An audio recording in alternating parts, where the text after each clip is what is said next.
আমরা আজকে অনুরাগের ছোঁয়া প্রথম পর্বে এমনটাই দেখতে পারবো যে সেই সূর্য এবং দীপা যেন একে অপরের দিকে বেশ অনেকটা চেয়ে থাকে এবং মনে মনে সূর্য ভাবতে থাকে যে আমি যে দীপাকে চিনি সেই দীপা তো এটা নয়। আচ্ছা, আমি কি ভুল দেখছি?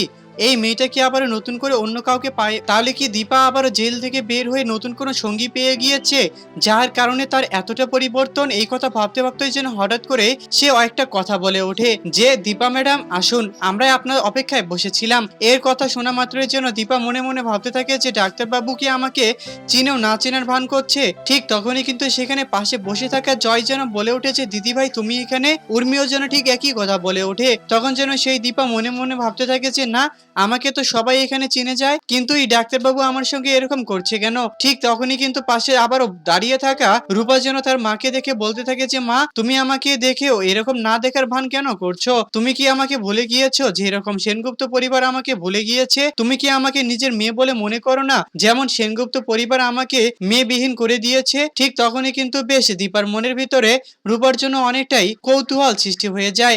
এরপর আমরা অপরদিকে দেখতে পারি যে সেই সূর্য যখন বেশ অনেকটা অপলক দৃষ্টিতে দীপার দিকে চেয়ে থাকে, ঠিক তখনই কিন্তু সেখানে দীপা বলে ওঠে যে আপনাকে এখানে কোনো কাজ করতে এসেছি।